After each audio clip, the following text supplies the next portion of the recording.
Imagine discovering a consciousness technique so powerful that it allowed you to instantly know the right action in any situation, without thinking, without hesitation, without doubt.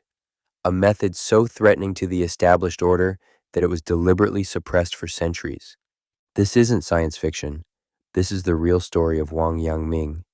In 1508, deep in a cave in the mountains of Guizhou, a disgraced Chinese official sat in complete darkness. He'd been exiled, stripped of everything, left to die in the wilderness. But in that cave, something extraordinary happened. Wang Yangming didn't just survive, he shattered through reality itself and discovered what he called the mind mirror. What I'm about to share with you has been hidden in plain sight for 500 years, not because it's secret, but because it's so radically different from how we're taught to think that most people literally can't see it. Here's what they don't tell you about Wang Yangming. He wasn't just another philosopher. He was simultaneously China's most feared military strategist and its most radical consciousness explorer. Imagine if Marcus Aurelius, Tesla, and a Zen master had a child. That's Wang Yangming. His students reported experiences that sound like something out of the Matrix. They'd suddenly know things without learning them, make perfect decisions in impossible situations. Some claimed they could feel the consciousness of objects around them. The establishment was terrified. Why? Because Wang's technique didn't require years of meditation. It didn't need a guru. It could activate in anyone instantly, and it made traditional power structures irrelevant.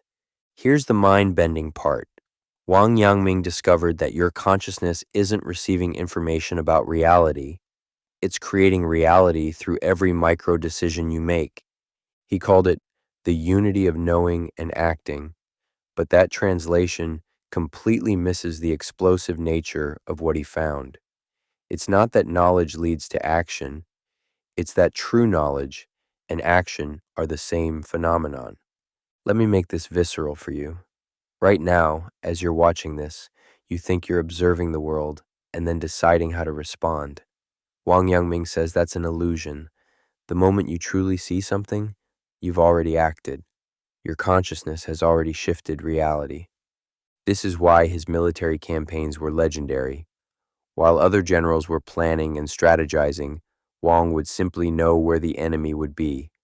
Not predict, know, because in his framework, the enemy's position and his knowing of it were the same event in consciousness.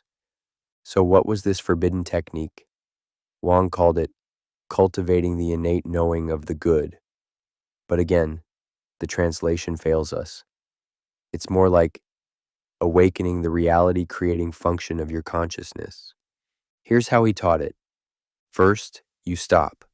Whatever you're doing, wherever you are, just stop.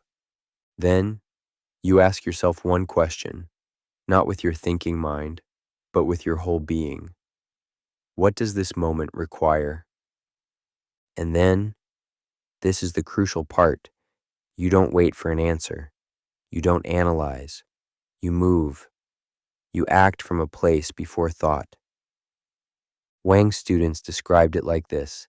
It's as if there's a perfect mirror inside you that reflects not just what is, but what needs to be. And the moment you see it, you become it. But here's where it gets dark. Wang Yangming himself warned that this technique could be dangerous. Why?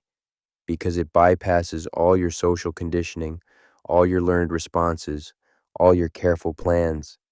One of his students used it and immediately realized he needed to leave his prestigious position and become a farmer. Another saw through the corruption of the entire governmental system and nearly started a revolution. This is speculation, but I believe this is why the technique was suppressed. Not because it didn't work, but because it worked too well. It made people ungovernable, unpredictable, free. Now you might think this is just ancient history, but here's what's wild. Cutting-edge neuroscience is catching up to what Wang Yangming knew 500 years ago. The anterior cingulate cortex, the part of your brain that makes split-second decisions, it activates before your conscious mind knows what you're going to do. Wang Yangming was essentially teaching people to tap directly into this preconscious processing. I've experimented with this myself, and I need to be honest, it's unsettling. Last week, I was in a conversation that was going nowhere, and I tried Wang's technique. Without thinking, I found myself saying exactly what needed to be said. The person broke down crying and thanked me. I still don't fully understand what happened.